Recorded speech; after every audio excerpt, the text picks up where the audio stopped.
Hey y'all, Dennis here, Muddy Water Search and Recovery. And I've been mentioning we were going to be doing a trafficking awareness video. And I don't want to say we're going to do this as a series, but we will have multiple videos coming out on this. But several of our cases we're working on seems to point to possible trafficking. So we wanted to do a video to go over the signs of trafficking in the hopes of not only helping us all be aware of the signs to potentially be able to stop somebody from being trafficked, but also hopefully to be able to rescue some of those that are trapped in trafficking. And if you go and ask anybody about human trafficking, the most common type of trafficking that is known is the sex trade, sex trafficking. It actually goes well beyond that. The majority of human trafficking in the world is actually forced labor. You also have bonded labor, debt bondage, involuntary domestic servitude, forced child labor, sex trafficking, child commercial sex trade, organ harvesting, and illegal adoptions, which is basically the selling of kids. Unfortunately, many of those kids do seem to fall under some of these other categories at that point. Since human trafficking is often a crime that is hidden in plain sight, it is important to be aware of its warning signs. Some indications of a person, especially a woman or a child, may be a victim of human trafficking are appearing malnourished, showing signs of physical injuries and or abuse, avoiding eye contact, social interaction, and authority figures such as law enforcement, seeming to adhere to scripted or rehearsed responses in social interactions, lacking official identification documents, appearing destitute and lacking personal possessions, working excessively long hours, living at their place of employment, checking into hotels or motels with older males and referring to those males as boyfriend or the pimp slang daddy, poor physical and or dental health, tattoos and or branding on the neck and our lower back. While this one does get a little tricky, a lot of people have tattoos on their necks, the lower backs. This is talking about a branding that a lot of traffickers will put their brand on the people they are trafficking as their sign of ownership. And sometimes it's hidden well within a tattoo, and sometimes it's just very obvious. So kind of be aware of that. There's untreated sexually transmitted diseases. Small children serving in a family restaurant. This means minors. Security measures that appear to keep people inside an establishment, such as barbed wire inside a fence. What this is meaning, a lot of times you'll see a chain link fence and it'll have barbed wire run across the top. If it's meant to keep people out, then the bracing is going to point outwards and then the wire run across it. If it's pointing inside and the wires run across, that's actually made to keep people inside. So that is what it is meaning by the barbed wire fence inside of a fence, and then bars on the insides of the windows. Not allowing people to go into the public alone, or not allowing people to speak for themselves, meaning a trafficker will normally try to answer the questions instead of letting the person they're trafficking speak for themselves. And these warning signs are provided by the Polaris Project and its National Human Trafficking Resource Center. An estimated 24.9 million victims are trapped in human trafficking. 16 million, or 64% of those, were exploited for labor.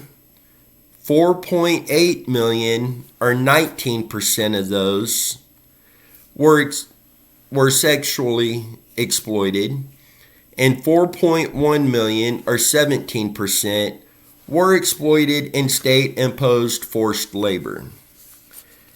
Data shows that the top 3 states with the most human trafficking in the United States are California, Texas, and Florida. The U.S. Department of State estimates that 14,500 to 17,500 people are trafficked into the United States each year. Traffic victims are often beaten, brutalized, raped, and sexually abused. Victims are frequently deprived of adequate food, shelter, and sleep.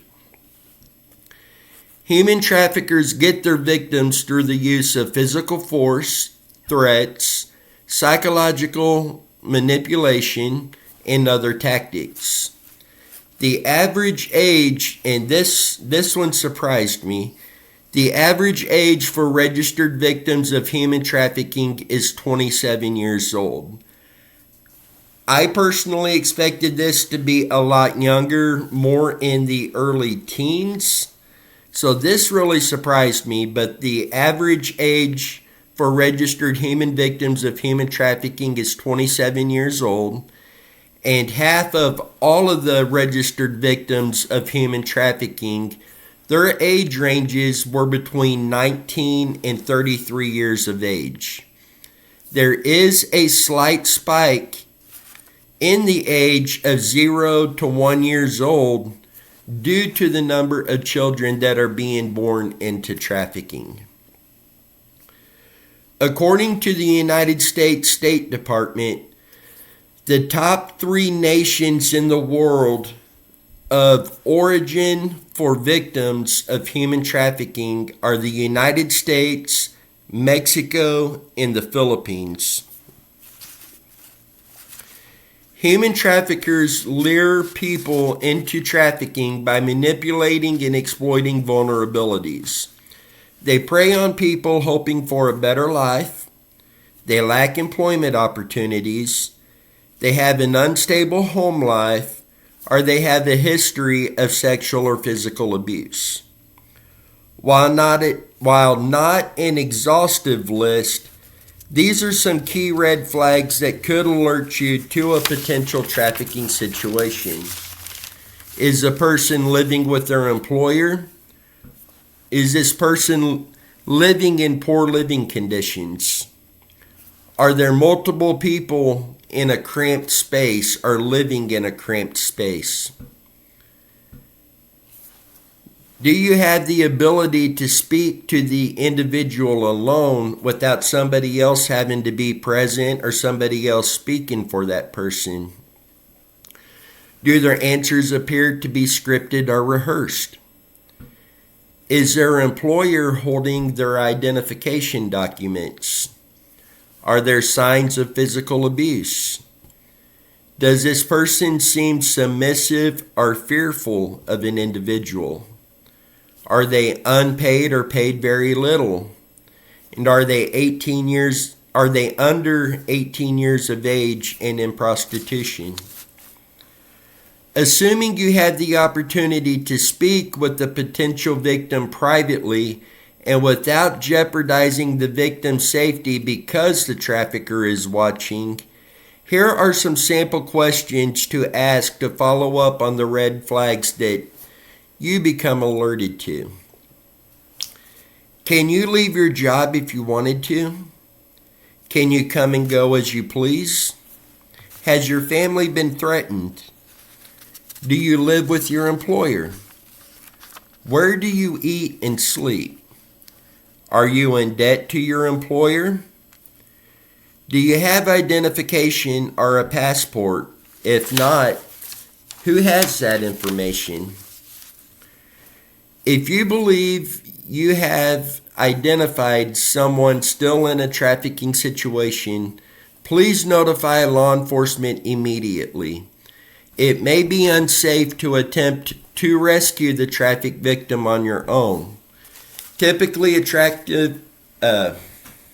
trafficked victim, the trafficker is going to be very near, or they're going to have people very near to keep an eye on that person, which means at that point their eye is on you. So if you try to rescue that person, your life is in immediate danger. So if you believe you have identified somebody in a trafficking situation, contact 911 immediately. After you've contacted 911, you may also want to alert the National Human Trafficking Hotline so that they can ensure response by law enforcement officials who are knowledgeable about human trafficking, meaning officers that have been trained for this.